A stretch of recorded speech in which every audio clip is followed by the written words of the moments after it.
Hi, everybody. Welcome to Raising Vibrations. Today, we're going to be exploring the lunar eclipse in Pisces. This actually happened yesterday on the 17th of September. And whoa, like just oh my gosh, the level of the themes that were sort of just popping up in this lunar eclipse and in this full moon it's just profound. I don't know if you experienced it, but there were so many layers and so many dimensions and so many stories that were just present at the time, and of course are still present. And you know, as I said, I don't know how you guys experienced this full moon, but whoa, there is a lot going on in this chart at the moment. And I suppose for me, I really want to kind of just share some of my thoughts and processes around how I see this chart. Again, not only for myself, but also maybe we can get to a place where we can start to deeply digest and integrate some of these deep experiences. To me, it feels like there's a lot that's in the background and there's a lot that's going on, but it doesn't necessarily sort of reveal itself fully in our lives, right? It's like it's gestating in the background. That's my first initial impression, is that there's something kind of percolating, reshaping our cognition, reshaping our perception, changing our emotional responses to things, opening up where we might have been closed down, etc., closing down where we might have been too open. And I feel like there's a lot that's dynamically changing with this full moon in Pisces. So I'm going to jump straight into the chart over there and just kind of get on with it. So this is the full moon, as you can see over here, the north node and the moon sitting there with Neptune, right? And the sun sitting at 25 degrees of Virgo right next to the south node. So that's what eclipses are. Eclipses are when we have a new and a full moon that lands right near the actual north and south node. So here we have a lunar eclipse, which is when we have a full moon, and it's happening on this. There's the moon on the north node, sun on the south node. Okay. Then when we have the solar eclipse, that will be happening on the 2nd of October. That's at 10 degrees of Libra. That will be right next to that south node, okay? So that's what eclipses are. It's when we have new and full moons land on and around the actual nodes of the moon. Okay. And what they do is when you have new and full moons, they kind of hold, there's like a holding pattern that we're inside. And for the next 5.5 to 6 months, that holding pattern that was set in motion with the solar eclipse or the lunar eclipse, that's what we kind of like move through. So those themes are present with us for that period of time. And that's how this kind of evolutionary changes work, right? We have long-term big outer planets like Uranus, Neptune, Pluto, big shaping, cultural shaping, planetary systems, and then inside of that circle is a smaller circle, which is the eclipses, that holding pattern, and then inside of that we have sort of the inner planets and how they're moving along and how they're changing things. So that's actually how these systems work, and that's how we experience the consistent progression and changes and emotional dynamics and dilemmas that we as human beings essentially face, right? These factors, these archetypes hold us in containers, and then we kind of evolve through that. So with this full moon in Pisces, I think it's really important to pay attention to its theme, because as I said, it will be affecting us going forward. And when we have lunar eclipses, it's like, here's where the greatest amount of growth is going to take place. So this is kind of the request here for us to grow into. We're becoming more aware of this. We're awakening to these themes. It's not like you have these themes available to you. It's more like this holding pattern says, here's where we're going to grow and become more illuminated and understand themes in our lives. And so the lunar eclipse holds that pattern. It's like, this is where we have the least amount of awareness and we're growing into it.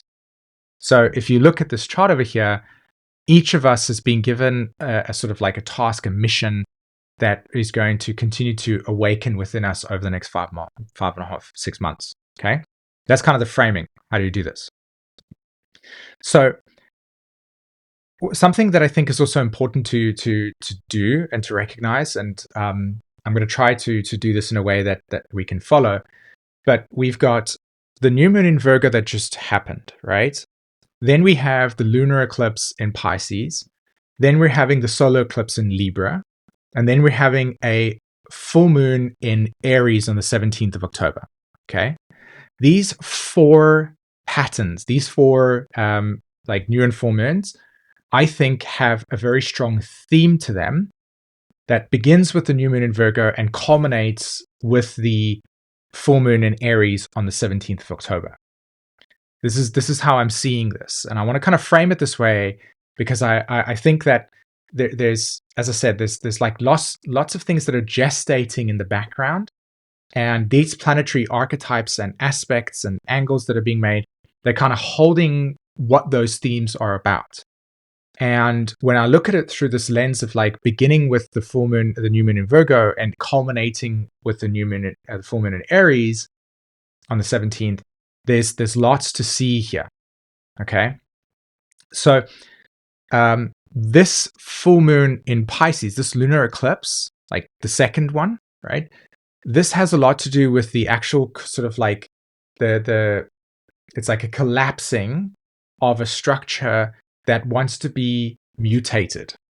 Okay, so I see the new moon in Libra as a mutation pattern that will eventually be fully actualized and realized and given meaning to when there is the full moon in Aries on the 17th of October. So it culminates there, and it was set in motion with the new moon in Virgo. So I see the new moon in Virgo as the initiation of where we're ready to sort of purge out and discern and clear out, like we're doing like a spring cleaning for those of you that are in the southern hemisphere, and a sort of like preparing for winter process and getting rid of all of the stuff to prepare for winter here in the northern hemisphere, right? So Virgo is very much about cleaning things out, decluttering, getting things organized so that you're prepared for the next pattern. So to me, the new moon in Virgo was an initiation of clearing out any emotional debris that you still carry with you that kind of lags you behind, okay? Because you must remember that Pluto has already gone into Aquarius, retrograded back into Capricorn, went into Aquarius, now it's retrograded back into Capricorn again for the last time for all of us on this planet. We're never going to see Pluto in Capricorn again as long as we are alive. So just kind of let that sink in, right? This is it. This is like, are you ready to get your graduation cap and diploma and go out into the world and actualize the thing that you've been working so hard on while Pluto's been in Capricorn? That's the theme, right? So every one of you, including myself, over the last like 10 years has been brought to just like this deep need to internally reflect on things that have been affecting us, that have been, that we want to clear out, that we want to make sense of, where we've grown. Pluto retrogrades back into Capricorn and says, are you ready to accept your diploma and your graduation? Like, you're ready to move on. But quickly, just before you get that, is there anything else there that's in the back that's stopping you? Are there any fears? Are there any emotional issues that you just need to kind of like just acknowledge and then say, I'm ready to let you go? Is there anything? That's Pluto's voice, right? It's like, is there anything there that I can expose, that I can show you, that you can kind of sort of get rid of so you can go forward? And that will generally show up as kind of an emotional fear or a shutdownness on an emotional level, right? Capricorn's very much about the emotional body. So with the Virgo new moon and Pluto retrograding back into Capricorn, and that story of, is there anything left? You're basically using this new moon in Virgo to go, yeah, there is a bunch of stuff left. I'm going to get rid of the stuff. I'm never going to see you again, Pluto in Capricorn. So, goodbye to this. While at the same time being emotionally aware of things that you feel are healthy, you feel that you want to progress with, that a direction that you want to move towards, that you are ready to take on a new adventure, a new story, a new path, a new experience, right? Both of those realities are present at the same time. And that was the new moon in Virgo. It was like, process and grieve the things that you want to let go and start to prepare to be emotionally involved in the things that you do want to connect with. Okay? Now we come to this lunar eclipse in Pisces, and the next question in that cycle is the things that you want to let go of and move from. It's important to really sit with and allow and I dare I say this, but to allow some healing to take place around that, to try to extract a deeper meaning from those experiences, to surrender some of these to it's like there's a necessity for transcendence here with this new moon, this full moon in Pisces. I do not mean um like transcend in the sense of like a new age perspective where it's like you have to forgive where you haven't processed through the emotions, right? I'm not talking about transcending and disassociating. I'm talking about almost a deep kind of acknowledgement of the story and the experience that you've gone through, and to return to that experience with an open heart towards yourself, and to acknowledge what you've gone through, to feel that, to acknowledge it, to grieve that process, and then to say, I'm ready to move on. Because any person that has gone through any set of emotional experiences that have been shocking or traumatizing or hurting, you know that in your recovery phase, part of your recovery is to address that experience in a way with self-compassion, like to really see that experience and grieve it, and acknowledge that it's gone, that it's happened, and then to allow those emotions to naturally flow up, and then to accept it, like ultimately acceptance. Like, I can't change it. I can't change what happened. I can't change these experiences. I can take with me wisdom. I can take with me deeper meaning. I can take with me insight moving forward, and I can be more sort of resilient towards life rather than feeling drowned and flooded by the experience, and that you will never see hope and meaning in your life because you're stuck still in a deep cycle of grief. Okay. So it's like, and it's funny because I have something right here I at the moment. Okay. So a big part of Virgo Pisces is moving through the realization that life is going to always be messy at certain times of your life. And if we struggle to address the messiness in our lives, we never see parts of our resilience develop and grow and nurture and become stronger from it. We don't grow from it. So the kind of sort of natural myth that the Greeks used to use to explain Virgo Pisces experiences and to explain life and sometimes the tragedy that comes along with it is the story of Persephone, who is abducted by Hades, and Demeter or Ceres sort of grieves the loss of her child.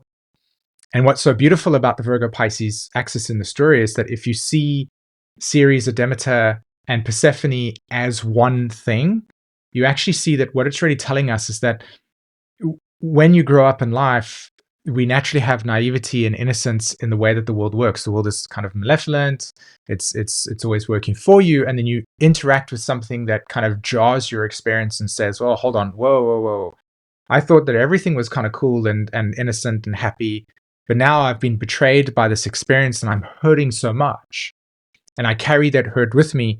And I'm trying to sort of like wrestle with the loss of that innocence. So Virgo Pisces experiences, and especially with this new moon in Virgo and the full moon in Pisces, was kind of almost trying to hold space to address where we carry grievances on things and for those grievances to be worked through. Which brings me to the next pattern, which is this over here. The Chiron in relationship to Pluto that I talked about in the new moon in Virgo, that I think is not. I really do see Chiron and Pluto as the binary between the experiences that we carry internally within us, where we have grievances, and the attempt to try to address those grievances in a way that we can liberate it from. Okay, and that's where I think we're at the moment. We're kind of like trying to make sense of how do we couple these fragmented parts of our emotional experiences in a way that it doesn't create even more aggression, more anger, more war, more distrust, rather in a way of trying to take a step back and address those wounds. And again, this is going to be difficult because individually, you know that there are certain wounds that you just can't address and go, oh, okay, I'm cool, I'm done with it, right? That doesn't mean that you shouldn't necessarily try to engage with those parts of yourself progressively throughout your life to try to make sense of them if that's possible. Okay. I'm going to move away from that narrative a little bit because there's so much dynamicness in that. What I'm trying to address here really is that this Chiron Pluto square will be ongoing. And what you're going to see in the collective and what you're going to see within yourself is that, as I said, there are grievances to carry within our lives. Those grievances ultimately can be transcended by moving through the grief and acknowledging them, going through the stages of grief, and then coming to a place of acceptance and insight and accepting that life is going to inherently be tragic in many ways. It doesn't mean that you should support it or champion it, or it means accepting that there are going to be experiences that are going to be awful in many ways or difficult or challenging, and it is part of our reality. It's just messy. So the lunar eclipse in Pisces conjunct Neptune there is kind of opening up a portal for the way that we can respond to these grievances. We can respond to these underlying emotional dynamics that have wounded and created impacts and have hurt, and that have also at the same time been part of the human experience of where we are within our lives, like to address that this is where we're at. And so it's a big deal. Like these planetary systems they're really, really powerful at the moment. I mean, the most simplistic language that I can put around it is, hey, just give yourself some more self-compassion, more self-care, address the parts of you that have not been nurtured in a way that you would have ideally liked it, and then give yourself the perspective to say, here's where I want to grow and mend and address and heal what has been affected in me or hurt in me. That's the perspective ultimately, right? So Moon crosses Saturn, and it kind of speaks to that. It's like, are there new ways of addressing and creating new patterns and new pathways? Okay. So that's deep. And I as I said again, I'm sure many of you, if you just kind of sit somatically with what I'm talking about, you'll feel where there's been conflict or, within your life, where you feel that you carry some grievances. This is a pattern right now of trying to return to those grievances and try to go deeper into or address and then eventually move beyond them. That's what I mean by transcendence, ultimately. And you can see here in this lunar eclipse that Venus is sitting at 23 degrees Libra in relationship to Pluto in Capricorn. Okay? So Venus over here is what in evolutionary astrology terms will be called a disseminating square. Okay? Venus is coming up to Pluto. Venus has moved all the way around over here, and it's now hitting what is called the disseminating square. Okay? And this disseminating square is one where there is the energy, it's called a crisis in consciousness, right? That's the actual aspect itself, this crisis in consciousness square. And then in this specific subcategory, it's a disseminating square, right? It's disseminating into this crisis in consciousness. And what it's talking about is a progressive movement towards decentralizing ideas and perspectives and points of views that, or myths, a position that you've taken, like it's decentralizing it. It's an attempt to try to break down the pattern and move towards breaking out and forming new emotional patterns, new responses, new structures, new patterns. So you can see here that with this lunar eclipse, you can see here that Chiron is in a direct opposition to Venus. And you can see here that Pluto is in the square, not only to Venus, but into Chiron as well. So it all started with Virgo, which was, hey, by the way, we want to move past these emotional dynamics, but we have to first acknowledge them. And that means going through a series, Persephone way of realizing, hey, life has adopted me in some ways. Experiences have been very intense for me. I can't change the fact that they've happened, but I can change how I respond and grow and become more resilient through the experience, right? That's what Virgo is promoting. And so now we're at this lunar eclipse, and the stage in that healing process is moving through where you may still ideally want the situation to have changed or to be better. You're kind of holding on to the immortality of it. Like, oh man, I just wish that it was like that. I wish that it never happened. And I wish that it wasn't like that. We're still sort of grappling with stage 2 grief, and we wanted to go back to normal, right? That's what Ceres was doing. She was like, I want my daughter back. I can't believe this has happened, etc. In other words, my innocence, my naivety, my way of the world being so beautiful, my perspective.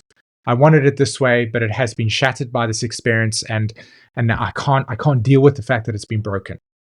That's this pattern here. It's the acknowledgement of that, so that it leads to a progressive acceptance and then eventually liberation from it, but coming out stronger, right? Coming out, and honestly, not all of us can come out stronger from it. So it's not like this is a guarantee. We can be stuck in that trauma, we can stuck in that grief, we can be stuck in those emotional dynamics, and that's just it. But there is the potential and the possibility for a sort of like emergence out of that. And this pattern over here is the way to address it, which is to say, hey, is there another way that I can see the situation that will ultimately lead me to a deeper understanding of my life, understanding of life itself, to grow beyond my innocence and step into a more sort of realistic and grounded and accepting part of reality, which is that not all the time things are going to go my way. That's difficult. That's what it means to become an adult, right? It's to come away from that childlike perspective of everything just is beautiful and amazing, and into the fact that, hold on, we need a balanced perspective that, as I said, not all things go right. And it's good to have a childlike innocence and creativity, but also realize that not everything's going to go according to plan just because you will it into existence, right? There are going to be experiences of tragedy, of loss, of dilemmas and issues, and the way that you handle those situations is ultimately where your strength and your resilience comes from. It's not if a mark of somebody that is strong is not how they handle good situations. It's actually how they handle difficult situations. And this chart over here speaks deeply to that. So this Venus in relationship to Pluto, this Venus in relationship to Chiron, this lunar eclipse pattern over here is that over the next 5.5 months, we're going to be working on really coming into accepting, moving through parts of ourselves that have been affected by what has been shown to us with Pluto through Capricorn, and then eventually and moving on. Like, we need to move on. We need to move into new postures, new ways of being, but taking with yourself the resilience and the insight of the past experience. And so if you're somebody that has been, like, this is a practical example, if you're somebody that has been affected by a person who has no boundaries in childhood, and you didn't know like how your boundaries worked, and then you get older in life and you start to have codependency patterns, or you notice yourself behaving in ways where you sacrifice your own needs, etc., and you come up to this point, this chart right now, and you go, this sucks. I don't like living like this. I feel XYZ. Well, part of it is accepting that you can't change how you were raised and how you were shaped by these experiences. But what you can do, and this is this energy now, is say to yourself, I actually like the desire to want to help myself feel better, right? I want to improve that situation. I want to heal those parts of me. And that perspective is what I'm pointing out here. What perspective can you take that allows you to accept the past, but also move forward with an openness to heal and to improve your own life, because now you're in charge of it. You're the commander of the ship. That is literally the essence of Pluto at Capricorn at 29 degrees, is self-mastery, right? If you're not able to understand that you can come into your own strength and your own sense of ownership and authorship of your life, nobody else is going to do that for you, and you will consistently have your power externalized, and you will always feel Neptune Moon conjunction as if your life is in the hands of other people, and you will always turn to perspectives and philosophies of life that are entrenched in that. Like Hades, how could you steal my Persephone? Hades represents life. It represents that there is tragedy, right? And so it's like there's always going to be Hades all over the people, all over the world. There's always going to be Hades experiences, right? And they suck, and I'm always going to be at war with them. That's the perspective that is entrenched in the grief. That's the perspective that this energy is trying to break you from. So if you come back to this pattern here, this full moon here, and you come into what I'm trying to talk about, which is that there is a progressive change from moving away from things that have been disempowering, Pluto through Capricorn. Hey, we're ready to move on. Is there anything else that you keep in your closet over there that you feel that you just want to kind of address and expose? Is there anything else? Last chance, last call. And this new moon, or new moon in Virgo, full moon in Pisces, new moon in Libra, full moon in Aries, these four, is answering that question. And what I'm trying to put across here is the way to respond to that question that these planetary systems are holding. Because you do want to emotionally commit to things that are actually better for you, that feel great for you, that inspire you, that give you a sense of deeper meaning within your life, right? That's where we're going. At the end of this pattern there in the 17 degrees of October, 17th of October with the full moon in Aries, that's where we're landing. That's the new beginnings. That's the place of like, yes, this is where I can be. I'm free from these patterns that are holding me back. And each and every one of us that's on this planet right now, in an individual way, will have the story present within you somewhere, right? So what's stopping you? What's lagging you, right? What's holding you a little bit back?